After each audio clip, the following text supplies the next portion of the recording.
Joining us now is Deshaun Tate. He's the college basketball analyst for 92.9 The Game. Deshaun, your overall thoughts on the selection committee's brackets? Well, I think overall they did a pretty good job. I mean, there's always going to be some of those things as to where you're saying, you know, we deserve to be in. Maybe does the 69th, the 70th team, how do they kind of feel about not getting in? Overall, I think that, you know, the committee did the best job that they can. It's easy for us to kind of sit back and kind of judge as not being a part of the committee. Much more difficult when you're inside that office making those decisions. Yeah, no doubt. And Deshaun, do you think there's one team that's the strongest or one that stands out of the pack right out the gate?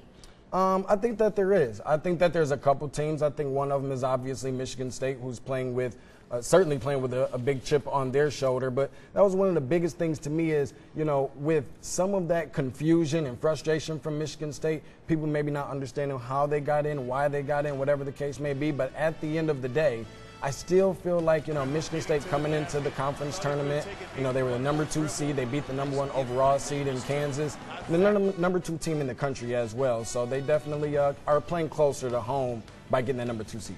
You know, is there a one team you feel is underseeded? You know, somebody like in the 4 to 8 range that is going to pull that big upset that might be able to go all the way to the Final Four? Well, that team is potentially actually two teams, between Connecticut being one of them, who in this year the big word of the day and an elephant in the room is parity. You know, and UConn is one of those teams when there's so many unclear, uncut favorites. There's not that this year. And now in a situation where Connecticut comes in, this is usually where they win those national championships, as they did with Kemba Walker in 2011, as well as they did with Shabazz Napier in 2014. So that's just one of them, but Maryland can definitely make a huge run by knocking off the #1 seed in the country.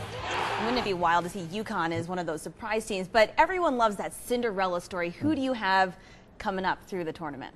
Well, I think one of them is Stephen F. Austin with walk-up, and they're doing such a phenomenal job so far. They're not going to – I know they have to play West Virginia, and they're kind of being put in a situation where, you know, from a defensive standpoint, maybe they might have some problems, but they like that kind of play. And the same thing with Butler, who Butler's going to be playing Virginia more than likely in the second round. We know that, you know, Virginia's one of those better defensive teams. They like to go out there and get stops. That's Butler's way of playing basketball, so they'll be looking forward to that for sure. And you saw me jump back, man. You surprised me with Stephen F. Austin, dude. Man, I couldn't believe that. Of course. As we mentioned earlier, you know, there are no Georgia teams that made it to the men's tournament, but that doesn't mean they're completely locked out of the postseason. The Georgia Bulldogs are headed to the NIT. They drew a 3 seed and will host the Belmont Bruins Wednesday night in Athens. 7 o'clock tip-off for this one. It's not the tournament they were hoping for, but at least it's the postseason.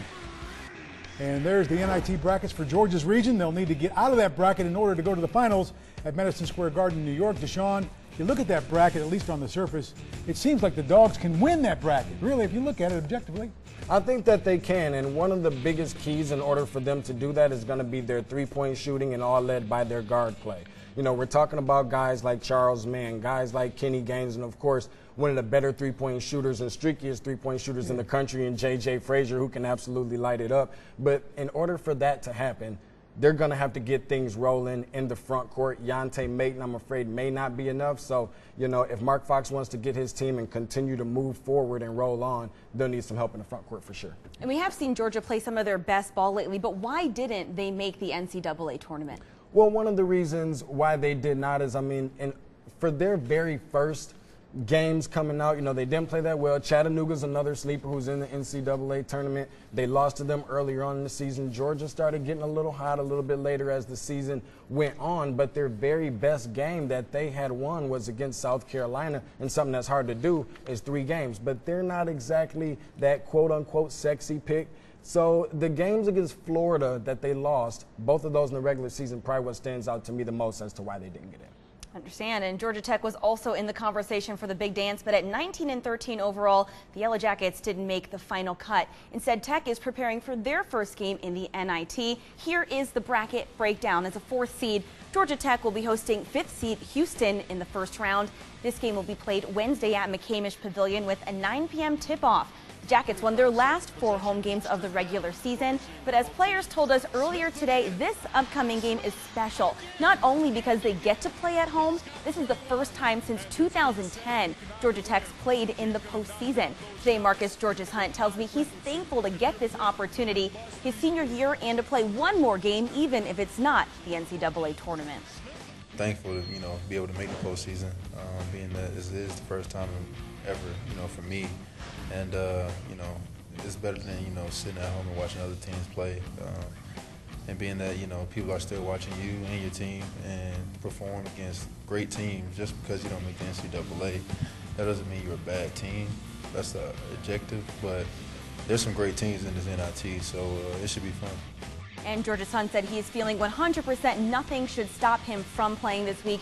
Deshaun, what have you seen out of him lately that has been able to give him that spark that Tech's been needing? Well, I've seen consistency with the exception of one game for Marcus Georges-Hunt, which happens to be the Louisville game. And Georgia Tech is one of those teams that's very scary. I thought that they had an opportunity to maybe get in. Obviously, they was going to have to win the conference tournament. That wasn't nearly as likely, but they've got a senior-led class between Charles Mitchell, Marcus Georges-Hunt, Adam Smith, Nick Jacobs. And so they're kind of really well-rounded. Sometimes I feel like they rely on Marcus Georges-Hunt, sometimes a little bit too much, and you don't want to run them into the ground as much. But if they can get some balance and get some inside-outside scoring, making sure that they're hitting those three-point shots, then they can go a long way. I like for them to meet up with San Diego State, the #2 seed.